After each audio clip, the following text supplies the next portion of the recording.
everybody and what I've learned through coaching for the last 17 years at various capacities, learning from some of the smartest minds out there, getting to work alongside some really, really, really special people, people who are without a doubt game changers in our industry. So I will mention a few at the end, and but all of you that are on here, based on the names I'm seeing, have had some sort of an impact on my perspective of the game. So I appreciate you all for being here.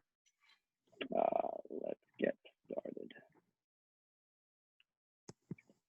All right, so I want to start out with this idea of skill acquisition. We'll separate technique and skill for the sake of the presentation, but the idea behind the quote that's up here is, for me, skill acquisition resonates in the idea that on the weekend, I want to know that my players are actually applying everything that I've been trying to teach them. We spend a lot of time planning. We spend a lot of time in sessions preaching about a specific way of playing or a specific skill that we want them to be able to show competency in. And for me, the Montessori method resonates extremely well. I'm a parent of 2 kids, and we chose schools for our kids based on the fact that we hope that one day they're going to be independent thinkers and problem solvers, with the realization that I won't always be here to give them the answers.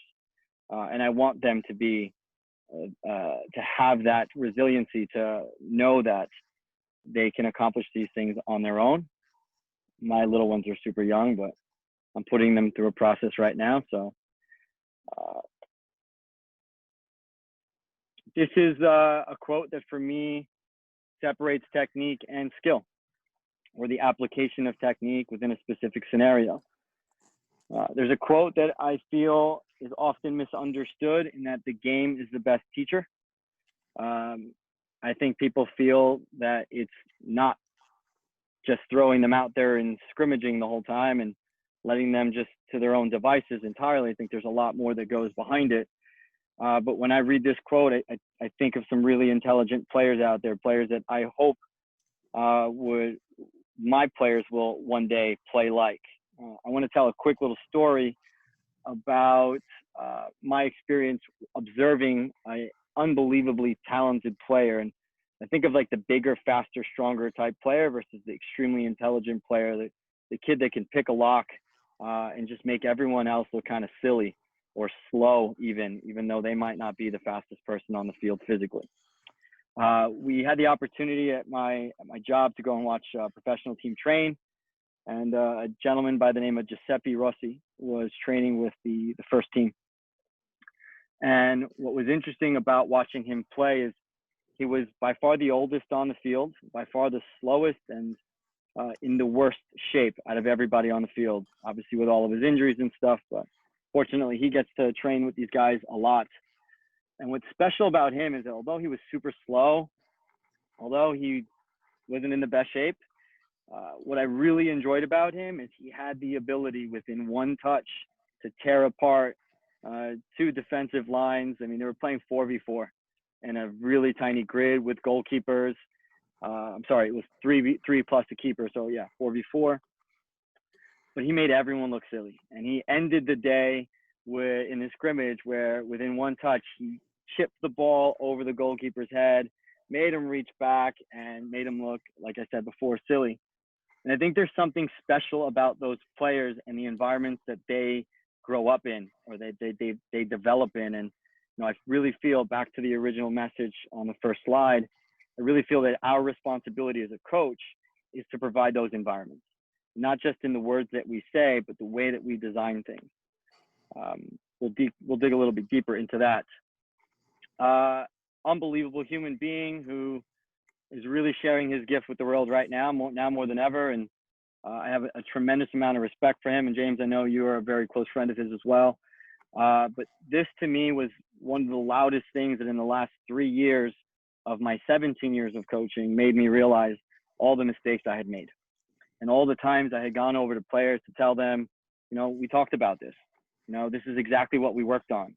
Why aren't you doing it? And it's really interesting to look back at all those mistakes that I made and realize I didn't know any better. And I think for me, the idea of or separating skill acquisition again versus like technique is really the ability to have them be able to prove that what you have shared with them is now being applied.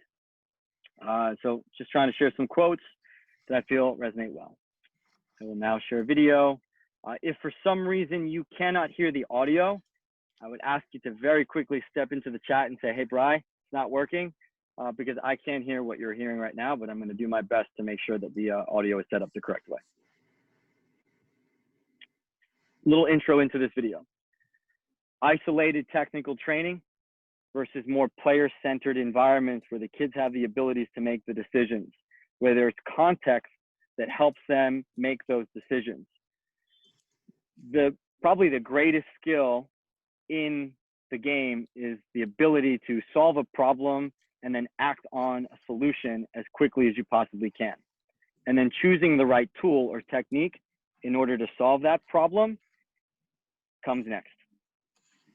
So this video will dive into the idea that the environment we put them in, if it's more of an isolated rote type of learning in which you're just repeating things for the sake of repeating them and you're trying to sharpen your sword, long-term benefit of that may not be what we all think, versus a more chaotic and kind of messy looking type of environment where kids are making loads of mistakes or getting different perspectives utilizing the same tool may be very different. So I wanted to just give that little bit of a preface. So let's take a closer look at these two practice strategies. Block practice is the more traditional approach where you get a ton of reps doing the same thing over and over and over. In golf, this is hitting a bunch of shots from the same spot. Watch as this player works on his putting stroke. Notice how each shot is the same and all he has to do is simply repeat his stroke each time.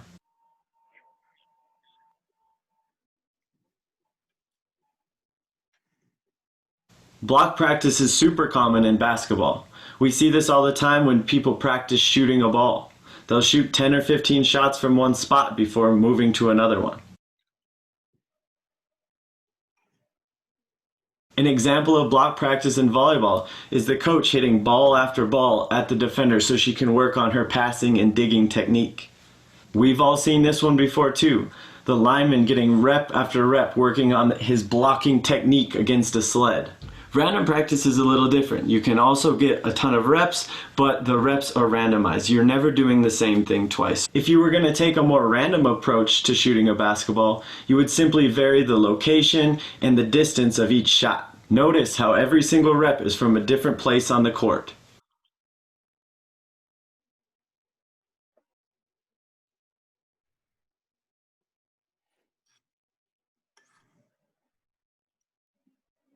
A random approach on the putting green would be to scatter balls out around the hole, so no two shots are exactly the same.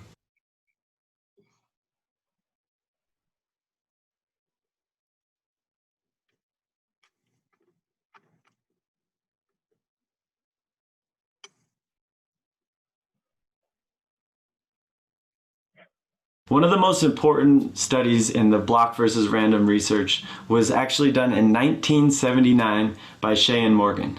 I'm going to pause it right there for a quick second just to kind of summarize what we just watched.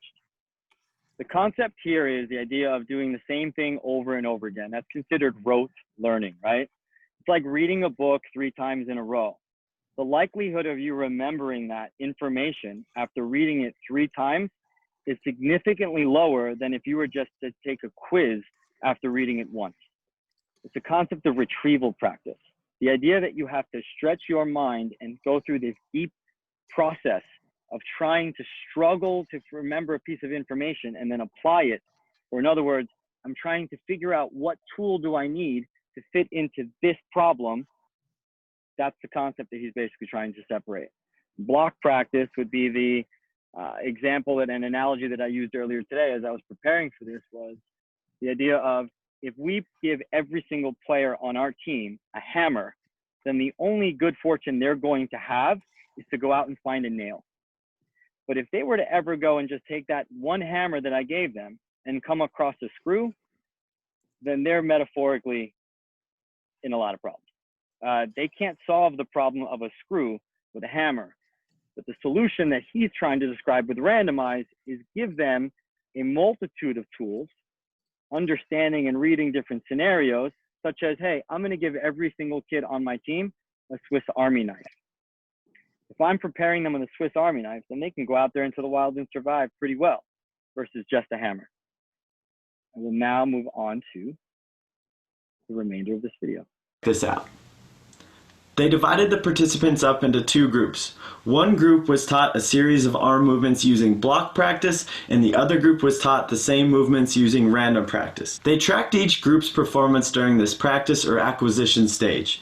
As you can see, both groups improved over this practice or acquisition stage, and the block group outperformed the random group. However, when they did this transfer test to measure the real learning, they discovered something important. The block group lost all of the gains and improvements they made during practice, but the random group retained those gains. Look at the massive gap between the two trials. A similar block versus random study was done in baseball, where they spent 6 weeks training players with either the block approach or random approach. As you can see, the results were similar to the Shea and Morgan study. During this practice or acquisition stage, the block group outperformed the random group. Yet when they did the transfer test to measure the real learning, we saw almost double the improvements in the random group as compared to the block group. A similar study was done in basketball, and again we see this massive difference between the random group and the block group during the transfer test. So obviously in the examples earlier before, one of the challenges with it is simply the fact that, sorry, I'm realizing Tim is on the spotlight. Golf, for example, does not have the layers of decision making that, soccer has. And, in golf, you walk up to I played golf yesterday and thinking about this process the whole time. And you walk up to the ball, you measure how far away you are from the hole, and you're on the green. And you choose, obviously your club is already chosen for you. But the idea that once I make my decision, I could literally stand there for as long as I want, and the decision's not going to change. Versus in soccer, you have 0.6 seconds is what research says to make a decision. It's faster than we can form a conscious thought. I'm stealing quotes from people that are much smarter than me. So relating this is not the golf example, but I think the basketball example. In basketball, you're going to have someone trying to wave their hands in front of your face. And it's interesting. I see Tim asked a question. Tim, do you mind if I get to that question after I show these next two videos? No, perfect. Cool. So I'm going to try to translate this over to soccer. Now, what I want to talk about is sort of the why behind this. Why do we see these results? Why do we see that jump happen when we do random practice, and why do we see the dip occur if we choose to do block practice? What we need to realize is this. When we do block practice, when we do a bunch of reps in a row from the same place, we're eliminating the reading and planning from the equation. All we're doing is executing the technique.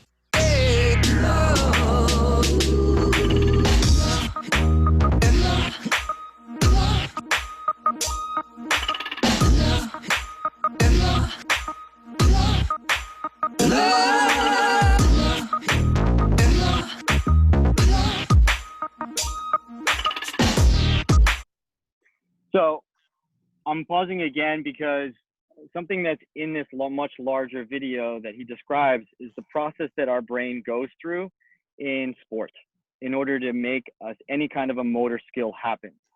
And the idea that if you understand perception action coupling, and that's probably what I'll dig further into if we do a round 2 of this, but the way that the brain would work is that any action that you put out there is based off what you see. So if I see a defender moving to the right, I see space opening up to the left, my action after visualizing that is to then go into the space that's much more open and much more safe, and gets me closer to goal faster.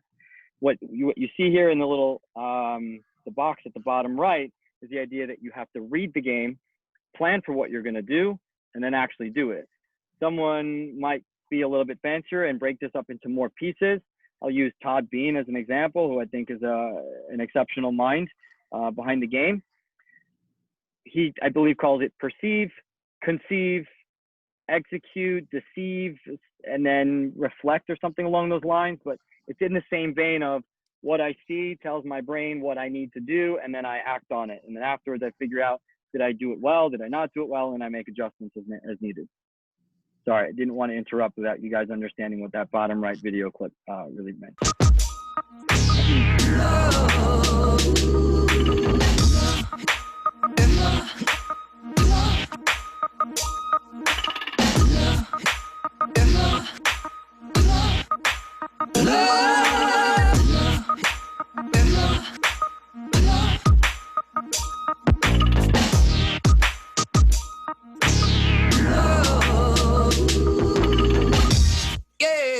When we do random practice, we're forced to read and plan before every single rep because we're doing something new. We can still get a ton of reps, but now we're doing the reading and planning as well, and those are just as important as the doing.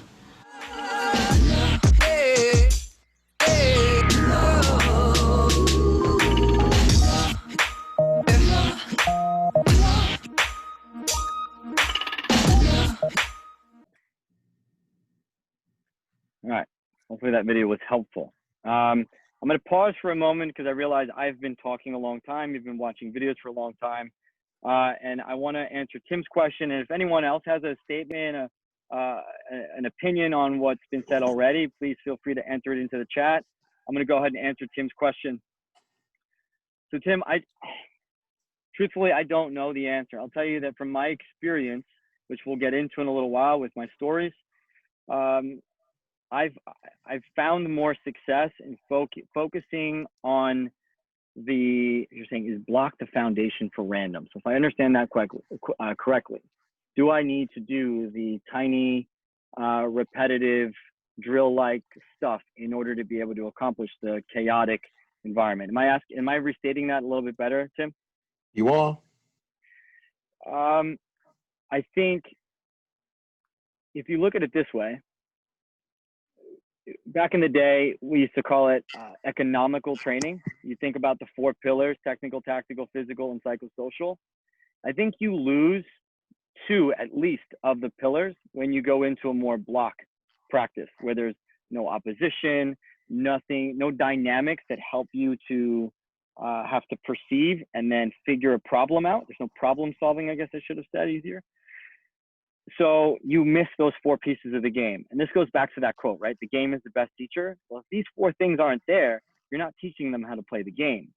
Opinion, obviously. There's ways to simulate some of the pressures inside of a more block practice, but then I think it then changes from block because it's varied now. You know, it might not be the ultimate example of a game scenario, but it's much closer than if you were to just take all of the context away. All of those key factors that instinctively we all know how to do as coaches and as players, the things that we know how to read, if you take all that away, you send them out into the game on the weekend, they're going to be complete lost. It's going to be their first time experiencing this. Like, wait a minute, there's someone here trying to take the ball from me? What is this about? I've had arguments with coaches before. I don't want to say arguments, really good discussions where we got really passionate and we discussed the idea that a lot of coaches used to tell me, well, my kids aren't good enough to play the game and to do this crazy chaos stuff. And what I ended up saying to them was like, okay, so then on the weekend, I want you to go up to the referee and tell him, hey, can you tell the other team to stand still, or can you tell them to take 3 or 4 players off to start? Because my kids aren't good enough. That's the argument I had. Tim, I'm not sure if I'm adequately answering your question. You're helping. Helping. What's missing that I could add to it? Not completely clear on the answer to that, but there's people. No, I don't think it's a foundation. The I more think practice you have, the more touches. That the ability to perform a skill is dependent upon the familiarity with a ball. If we use the soccer example, and that familiarity is best born out of what many would consider a group of block practices.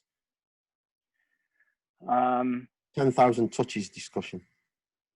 Yeah, that is the 10,000 touches versus 10,000 decisions was the newest one that I think I heard someone discuss.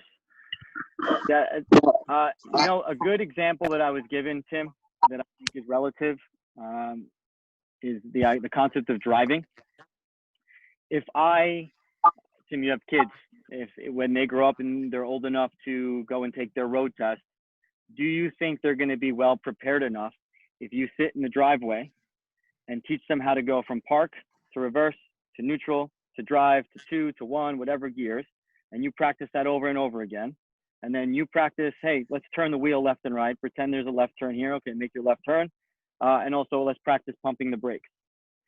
If you teach them how to drive like that, will you feel comfortable sending them off into the road test or out onto the Long Island Expressway or into Manhattan, for example? If it's my wife. Did you with your life, or did you say your wife? My wife. That's the best analogy that I could really come up with on the spot. But I think for us to make technical decisions, we need to have a clear idea of what technique do I need to use in this given scenario. And the game is so randomized that if we get them used to a more randomized scenario, when they go out and play the game, they're going to figure it out. I don't think we give kids enough credit. But I'll explain that actually in some of these stories to give some more context behind why I feel this way. I could be wrong, to be honest with you, but I have this gut feeling that there's been so many signs that tell me I'm on the right path. Are you okay with me moving on, Tim? I am. Cool. So I'm going to show 2 different examples of soccer activities. Oops, let me go back. Apologize. They're not the most ideal. Here, and last one. And here. All right, everyone, toe touches. Take it with the outside of foot and play with the same foot. And play. 1st to 15. Here we go. Play a little quicker now because we're trying to compete here.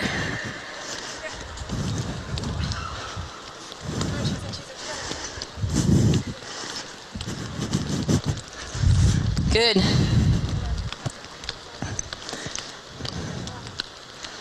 Good. Keep going, Nick, quick. Remember, you're competing with your teammates here. Done. Oh, got a little closer. That was a little louder. Good. You two, give them a hand because they won. Good. All right. So also, everyone in the group, take 1 step back. You guys slide over a little bit. We're getting a little bit closer. We want to work on some balls coming in. Okay. So the next one. We got the inside, then we went the outside. And now we're going to do the Stanley Matthews. So the ball's going to come in, inside, outside, pass. With the same foot. And pass. Inside, outside, pass. Good. And remember, toe touches. And pass. And rest. Okay. Now, everyone in. First person in the middle. Who's in here? You guys, the third person. Go ahead. You guys take a step back. You're getting a little closer. All right, ready? So I'll spare you the long rant on that, but essentially you try to figure out, is that block practice where decisions are made for them? Are they making their own decisions? Are they developing skills that they'll use in the game? And then back to the point on the study is, will this be retained over a long period of time? I don't know. Here is the next video.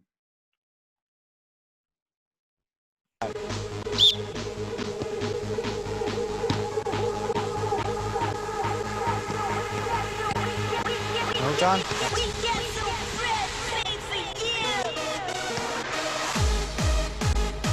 Well,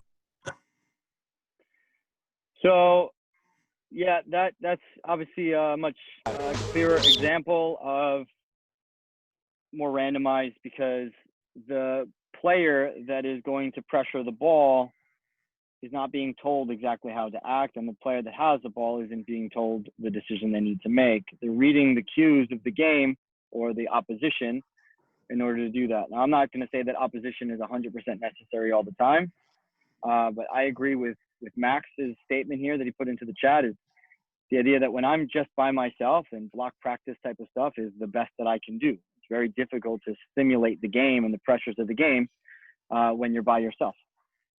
It's not easy at all. And then In a team setting, you use all of your resources, which is all of your players, to create environments where they're going to have to make decisions and they're going to have to solve problems. And that's where I'm at with that. Moving forward, talk about how do we support the idea of skill acquisition and the transfer of learning.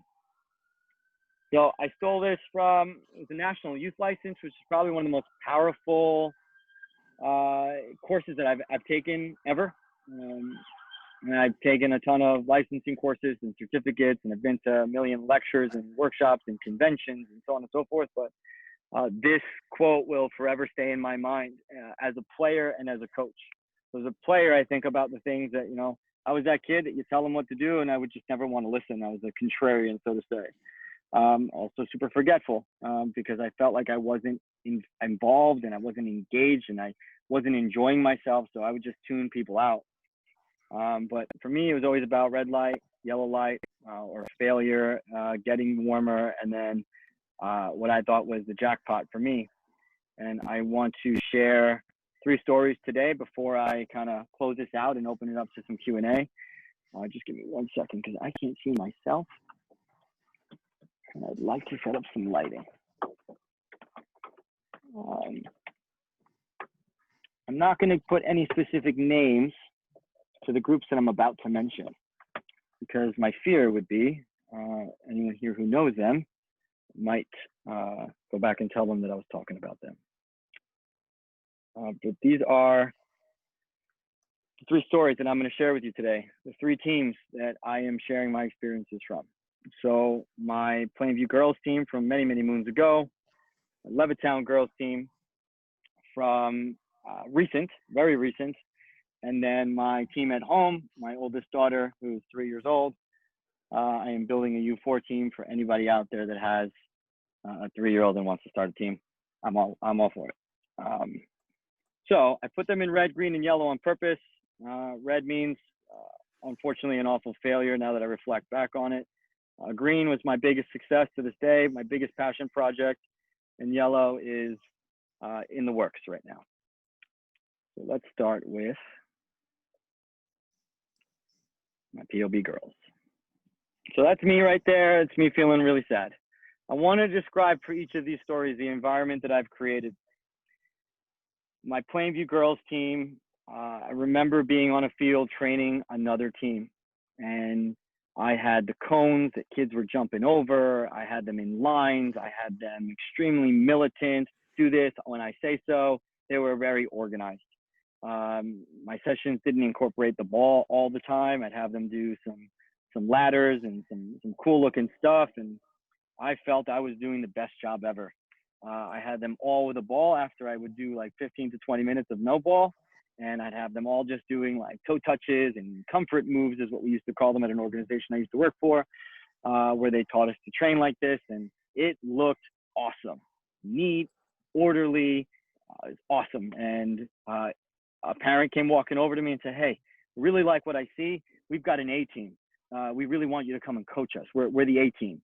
And in that conversation that must have lasted 10 minutes, I swear to you, he dropped the term A team like 20 times. This was a challenging community that was very, very wind driven. And I walked into that team nervous, and I wanted to do the best job I possibly could. It was something that I felt I was going to build my reputation on. And yeah, unfortunately, I made a ton of mistakes.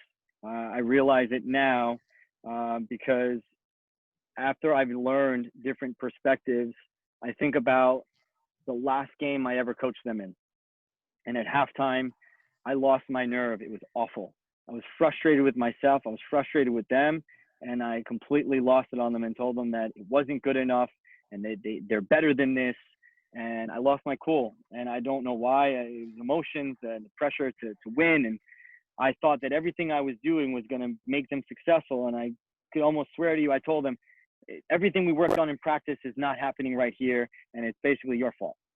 And I blame them. And since then, I've learned that I need to blame myself. And I need to look at myself and think about, have I really taught them, earlier, the quote, the difference between I taught it and they learned it. Have they really learned it? And if they're showing me in their behavior that they're not able to apply what I've been working on, then I need to think about, well, is my message clear? Is the environment right? And I messed up miserably, but in fairness, like, I didn't know any better. I truthfully am sorry. I definitely made mistakes, and it was the best I could do at that point in time. One of the biggest lessons and the hardest lessons, because that was a group that brought me 7 other teams to train. Believe that or not, like, I had 3 other teams. I was coaching 10 teams a week. Go figure. But they brought me 7 other teams because they thought I was this special gift. And after I lost my cool with them at that, whatchamacallit, I dropped down to 1 team only. Big lesson to me, because as a coach, you want to work as much as you possibly can, and we're all looking to make this a living. And unfortunately, that was a horrible experience for those players, and I regret it to this day. But I also, again, still know that I did my best with the information I had at the time. All right, moving on to my U14. This is where I get super excited, because I took the F license.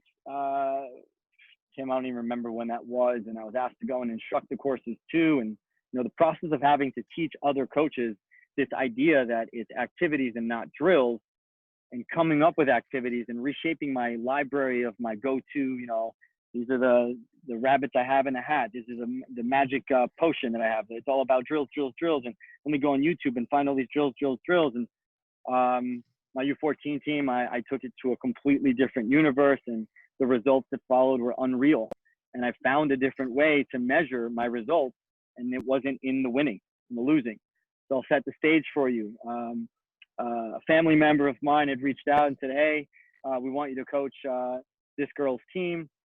I said, look, I really don't have time. Like, I was working in the city back then, and I wasn't getting home into town until 7:30. I was like, look, I get home off the train at 7:30. Your girls are 11 and 12 years old. 13. So they're U13. So it's first year of 11 aside.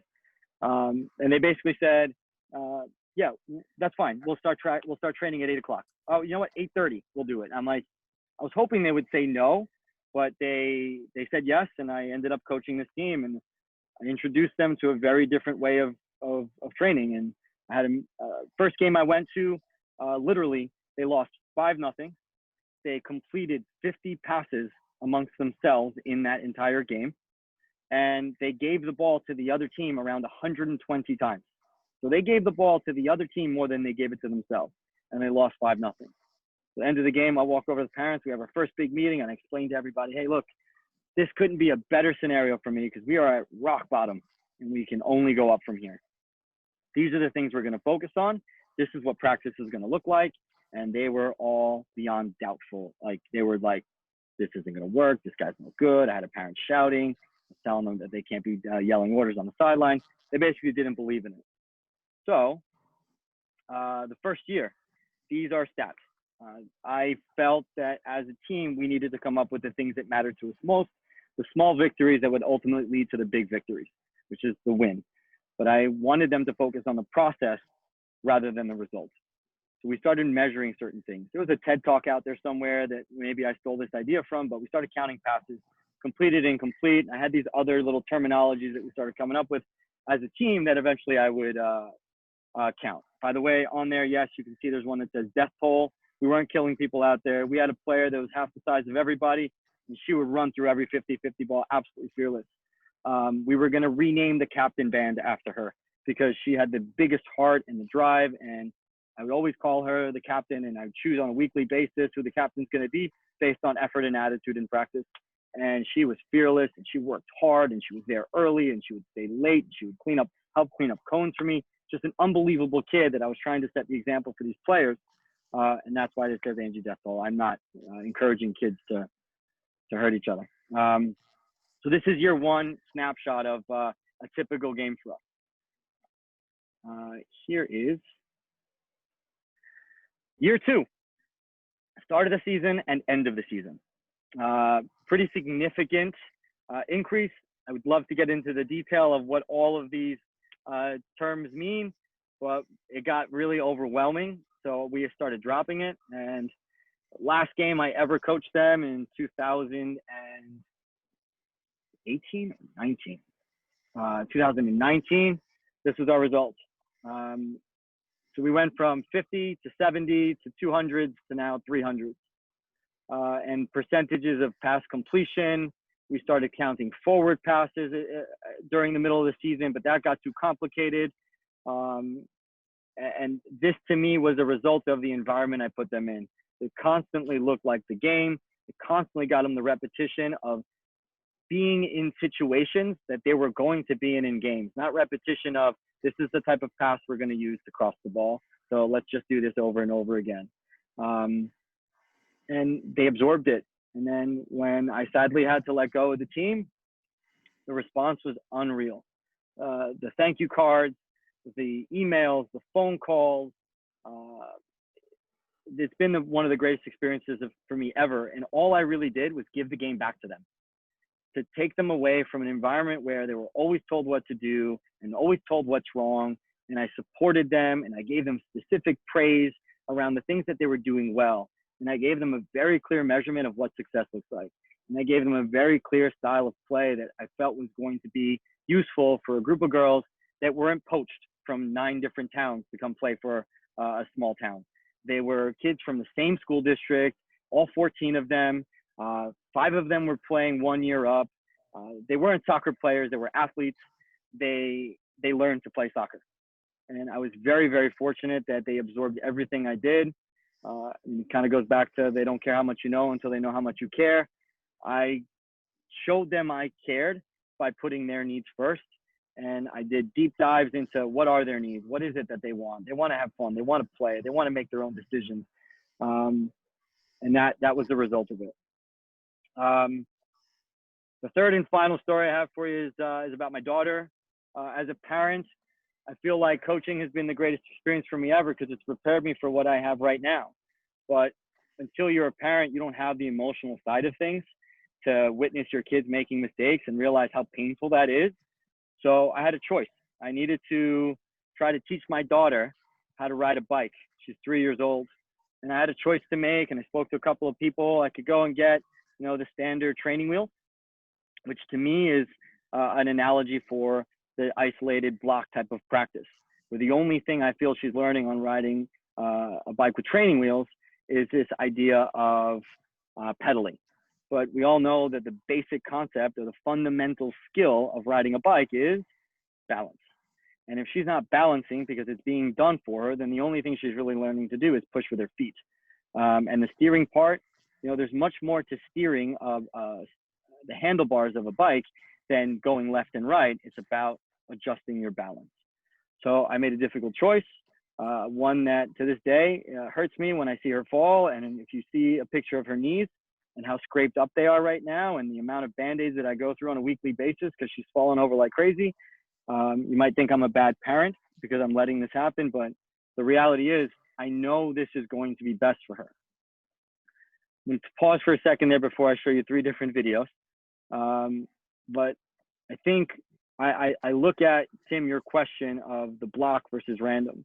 There's a couple of reasons I think some people might feel, I'll go my own perspective. I don't want to pass that on to anybody else, but if I remember that I wanted everything to look perfect and I wanted the kids to look like they were mastering something. And that to me was playing 10 versus 1 and then being able to complete 30 passes in a row. But then I started looking back at it and I'm looking like, well, of course they're going to be able to complete 30 passes in a row. They're playing 10 against 1. And the kid in the middle is keeled over and throwing up because they've been running the whole time. I didn't know how to measure those things. I didn't know how to observe those things. And now I'm starting to get it. In order for them to be learning the behaviors necessary or the skills necessary to be able to perform in a game, I need to let them fail. I need to let them experience that much pressure. But I'm going back to my daughter, like the fear for some of us might be, well, what if they make mistakes? Then we might lose games. Well, what if my daughter falls and she might get hurt? But she's going to be better for it because I truly believe, and I'm sure all of us have experienced this, you learn far more from your failures than you do from your successes. And that's kind of wrapping this all up into the skill acquisition piece, but the experience I'm having watching my daughter learn how to balance on a bike right now has been phenomenal. I'm going to quickly share on a different screen, and I apologize, but I was not able to get my presentation to upload the videos. I think the video quality on these iPhones nowadays is so big that it just, but this is my daughter on day one. She's not balancing in any way, shape, or form. The seat was way too low for her, and she's basically just walking with a bike between her legs. So I made some adjustments. I changed the environment. Instead of telling her what to do, which I could have simply told her, no, sit on the bike, which, by the way, my father did, and we had an ugly fight about it. I kept telling him, stop barking orders at her. She's going to figure it out. But instead of doing that, I raised the seat on the bike so she can only put one foot down at a time. And the difference that made is tremendous. I also did what any other good coach would do, which is, brought this up earlier, but I'm sorry that this is sideways. I added a defender. That's my younger one. She's 1 year old. And there's my daughter checking her shoulders and avoiding pressure and running away. And she's trying to figure out how to move quicker rather than just walking with the bike. And then that was about 3 weeks ago. And now we are at stage, let me just double check that I get the right share here. Where is the video? Forgive me. As I work through these technical difficulties. This should be the right one.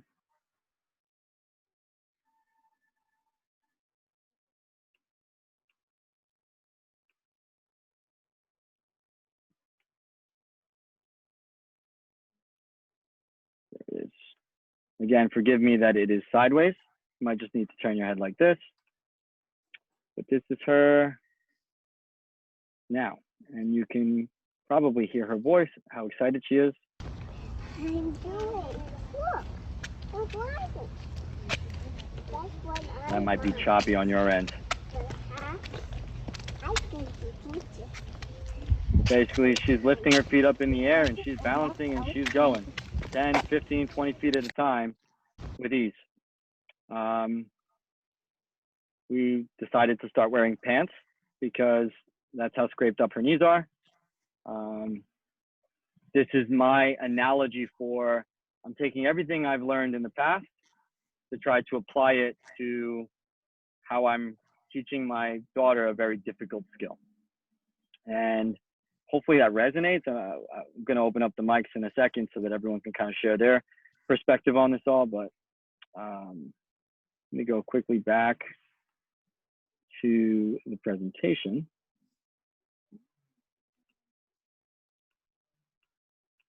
And I just want to quickly end by sharing a couple of resources. So as I mentioned earlier, the F license to me and differentiating what an activity is versus a drill was an absolute game changer for me. I also mentioned that the National Youth License to me was an unbelievable discovery. Marcus DiBernardo, you, sir, I think you're still on this call. You are a legend. You started a cognitive coaching course many, many moons ago that taught me about perception and the idea of perception action coupling. And that opened up my world to, wow, I am doing things wrong and I am missing the beat here. I am totally in the aftermath of the process as opposed to in the forefront of it. And I started based on your course and basically challenging us to come up with activities that forced those decisions. It changed my world and the response from the players and their enjoyment and their ability to transfer that information into games. It made me look like an actual coach. So that is greatly appreciated. Todd Bean, because he's got this unbelievable way of articulating things that I think we all feel as players. And he has really, really gone out there, and some might think it's in an abrasive way, but he challenges thought and it's great. And he's opened up my mind to thinking about the way we need to teach players, and it's about environment. And lastly, Doug Lemov, and this is more about the way I treat players and the way I question them and really get down into, do they understand what it is that I'm saying? So, and then that, I didn't put his name up here, but because I didn't want him to try to delete it on me, but Tim, the way that you've challenged the way I look at the game as well over the last probably 7 or 8 years has been phenomenal as well. And What I wanted to do today was share that in my experiences, the way that I've failed a million times, similar to our players, right? Make a ton of mistakes and then eventually figure it out. I personally feel I've figured something out, and no one can articulate it as well as the people that I've learned it from. And I'm trying to get to that point, but I wanted to do at least that overview today before I start talking about things like constraint-based learning and nonlinear pedagogy and perception action coupling and all the big fancy words that just, to be honest with you, are complicated words for things that we can simplify. With that said, I'm going to stop sharing my screen. I've been talking way too long. I'm actually going to unmute anyone who wants to type in a question into the chat feature. I think you should have the ability to unmute yourselves if you have a question or if you want to show your video and raise your hand. However you prefer to do it, I would really love to now make this more of a conversation.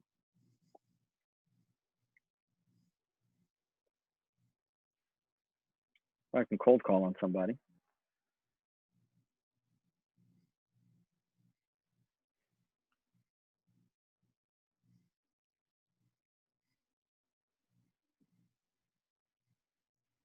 Tim, why don't you open it up with a question?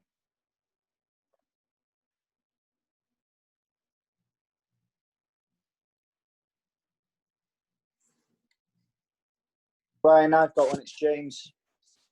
James, thank you, buddy. How you doing? Happy birthday, mate. Thank you, brother. I appreciate that.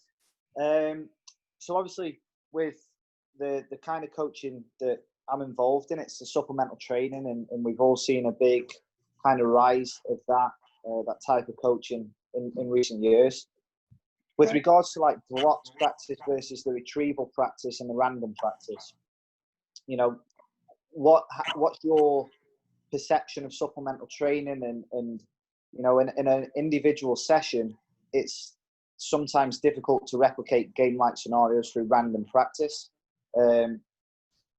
Personally, I believe that there's room for both blocked and random, because if you played the clip of the 1v1 in a random practice, the players may tend to go to what their strengths are and not kind of work on their weaknesses if they're being pressured straight away. Do you believe there is a room for both, or do you kind of push more towards just that random retrieval practice? Yeah, that's such a great question. So I had this conversation with a buddy of mine who's not a soccer guy at all.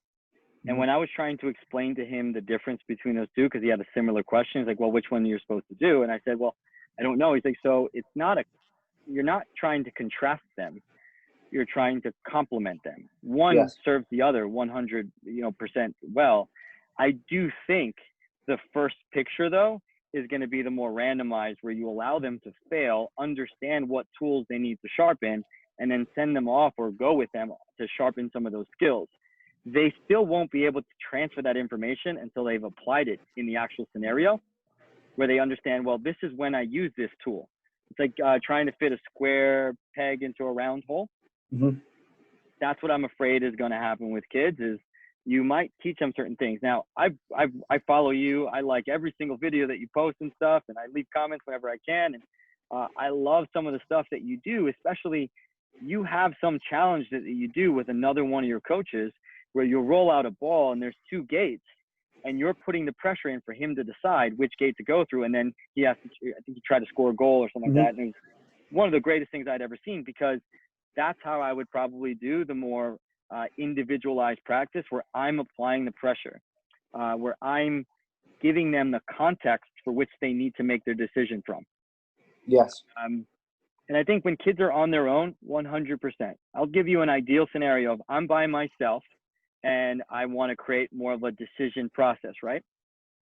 There's a video that went viral of a gentleman who is like a freestyle juggler for Red Bull, actually. And he puts himself on a treadmill, and somebody else starts throwing cones on the treadmill. And these cones start moving towards him, and he's doing all these moves to avoid the cones.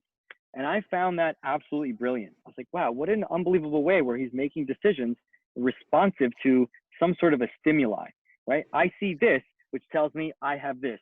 So the idea of constraint-based learning is basically when something gets in your way, it takes away a little bit, but it leaves a lot more. right? It's I, like, I agree with the statements, and I've seen the video myself, and we're gonna agree to disagree here, mate, because I looked at it and I was like, how stupid is that? And that's the beauty of the game we're involved in. It's so opinion based, and who's to say that is good or bad? But you know, it's definitely something that can spark a conversation like this. So it's good. It's good. Yeah, it's interesting. I'll bring it back to the first slide again. I mean, for me, it's at the end of the day, however we approach it, if they're able to apply what you're teaching them in a game scenario, we've done our job. Because my goal for all of us would be to drop the remote control, so that I don't see, you know, I think of the kid that makes a mistake in a game and immediately looks to the sideline at their parent. Yeah. Because there's like, hey, you failed me, Dad. You told me to do that and it didn't work. Or they've always been told what to do. They think that that's going to make them happy. And they look at the sideline for like approval. And they don't get it because, I think they're both 100% necessary. I mean, another example, I used to, as a kid, I would hit a ball against the foundation of my house, you know, that cement piece, siding and the grass. Hit it against there, and I'd come up with different ways to try to turn and change it up a little bit. You know, depending on how hard I hit that ball, it's going to come back at a different speed. But I remember trying, one of the hardest ones was trying to get the ball to go in a pattern from left foot to right foot perfectly without heading it too far to the left or too far to the right, or not enough to the right or not enough to the left. And then eventually one day I got creative and I said, well, I want to learn how to control the ball. I'm going to punt this ball up in the air off of the roof, and then I'm going to respond to how it comes back to me. It never came back the same way. I'd like to think that the only talent I have on the field right now, because I'm slow, is my first touch, my ability to bring the ball down dead to the ground. But I don't know, I can relate it to anything, right? And you think of some of the best players in the world, the Ronaldinhos, the Xavis, the Iniestas, the guys that, like I mentioned before, they can pick a lock. They don't need to be physically better than everybody else and bigger and faster, but they're doing things. You're just like, wow, he knows something that the other guy doesn't. And he saw it before. And yeah, that's where I feel it's developed, is in that more randomized thing where they're constantly figuring out, like, can I do what I did last time? You know? But no, I have a ton of appreciation for the stuff that Joner One-on-One is doing. Yourselves, was it Tens Academy? There's a ton of those guys out there that are putting on some unbelievable content that I think is going to inspire kids to finally start putting in some work on their own at home, where they don't have the ability of, you know, replicating pressure. And there's that video of, there's a video. Yeah, of course. This last little bit, there's a video of Lionel Messi playing, I think 2v1 or 3v1 with his dog, and his dog's chasing the ball around. It's like, that's still, there's decision making there that I think is phenomenal. But yes, thanks for the presentation, mate. It was really informative. Thank you. Thanks, buddy. I think I probably could have done a deeper dive into more of the science behind stuff and how our brain works, but I wanted to keep this kind of casual. Another time. Yeah. Bryan, I was just going to say on James's stuff, though, with the supplemental training, is the kids get so good, the players get so good at performing those techniques, open the hip, receive, you know, da-da-da. It's when they get into a game, they no longer have to think about that. So it opens up their ability to focus on it. You know, their eyes come up. They don't have to worry about their technique anymore. And that allows them to be a better player as well. So for me, you know, I've always been a big fan of the supplemental training. And I think that, you know, if you watch Xavi, Iniesta, all these guys, I mean, this is really, you're talking about their technique is not, it's not all these tricks. It's very simple. And obviously, you know, they can't, in supplemental training, you cannot really replicate too much decision making. But what you can do is make that technique so smooth that when they get onto the field, they don't have to worry about the technique anymore. So you know, they're really getting a lot of benefit out of that, in my opinion. Yeah, I would agree, but I'm also going to give some of these guys credit where it's due. I think a lot of it also has to do with the information. I mean, James, for example, goes to an extent of he shows clear examples in videos on an iPad right then and there to give them information and context. But on a regular field, if you've got 12 kids in a line doing toe taps and no information to support it, what I think randomized practice does, with the right amount of coaching is it gives them context and feedback that they need, that James is doing with his fantastic way of coaching kids. No, that was my point. Like what he does is game related. That's why I think it's so beneficial. If we were going to talk about toe taps and all this kind of stuff, and we've talked about that a ton, you and I ourselves. Yeah, I'm not going to say it's going to hurt you, but it is what it is. We'll just say that. I think that you're going to run out of the benefits of that eventually. Yeah, and then that goes back to that study that this guy Trevor Reagan. So the videos that I clipped were from an organization that's called the Learners Lab. It's got Trevor Reagan and another gentleman, are unbelievable podcast, and the information they're putting out there on trainugly.com is, I think, second to none. Their ability to just simplify information is fantastic, and it's always evidence-based.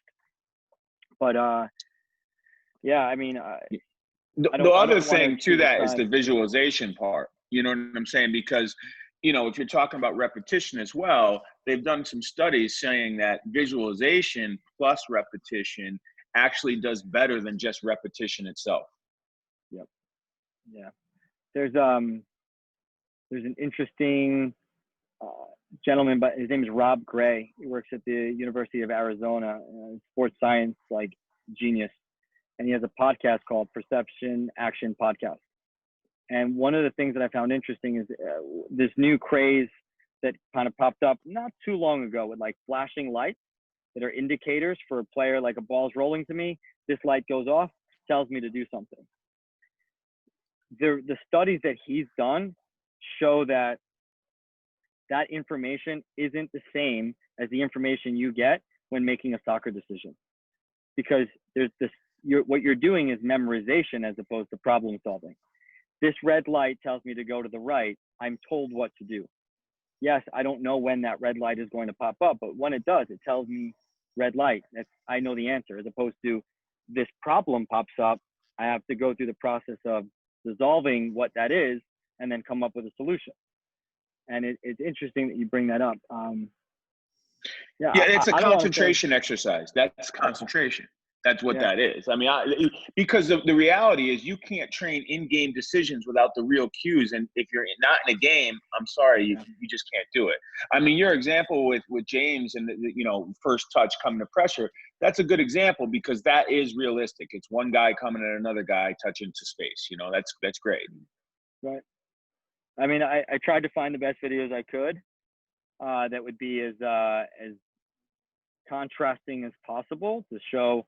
Well, I like that a lot. I would imagine that being very fun, because as a player, if I'm just told, hey, do these foundations over and over again, and I mean no disrespect to Christine Lilly, I mean no disrespect to what she's doing out there.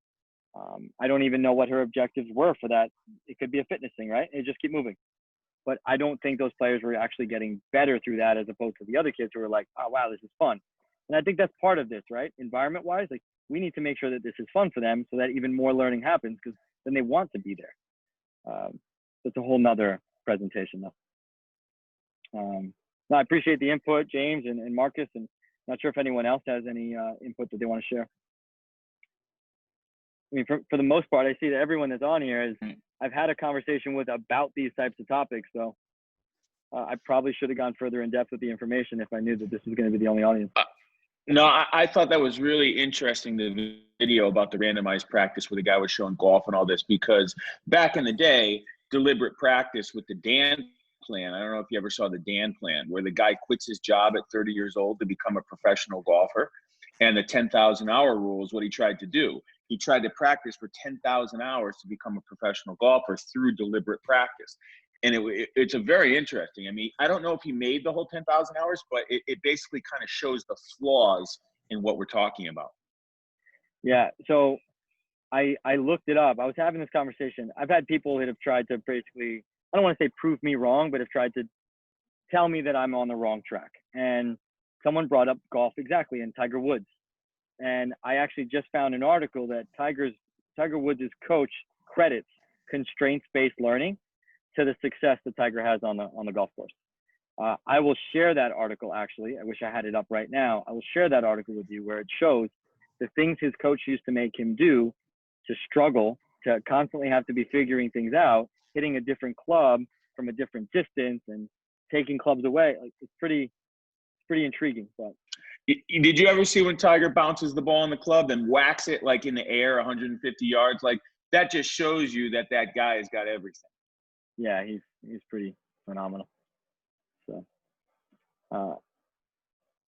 anyone else have any questions or feedback or anything like that? I mean, I tried to make this, like I said, about telling stories of the experiences I've had without boring you with too much of the science stuff.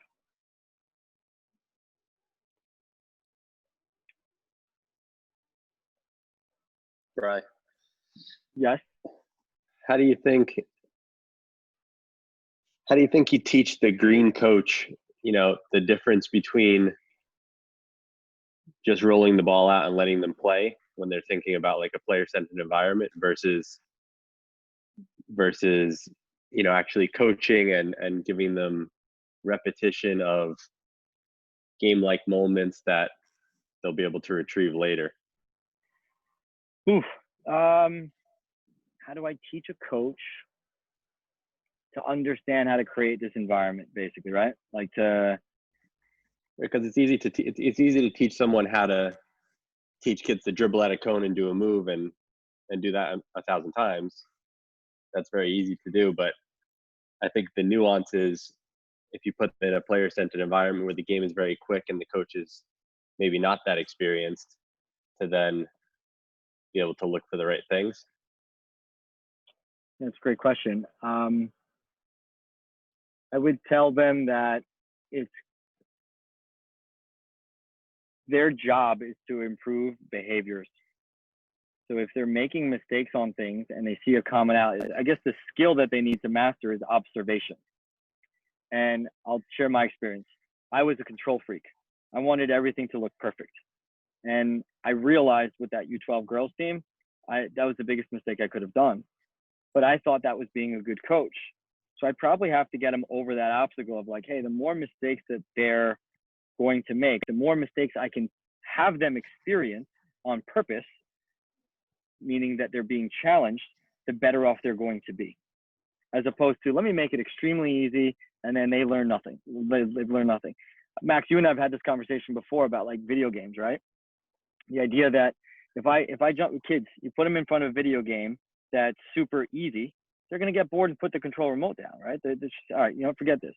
Versus the game like Fortnite, which everyone's obsessed with right now, is out of 1,000 games, kids are going to lose 900 times, but they don't put it down. And there's 3 reasons for that. Autonomy, meaning they can do what they want without someone making the decisions for them. Relatedness, they're doing the things that their friends are doing. They can interact with people and it's fun, right? It's a cool environment. And then the last one is leveling up. They get significantly better as they continue to play and play and play. There's no judgment. There's no one yelling at them, telling them what to do.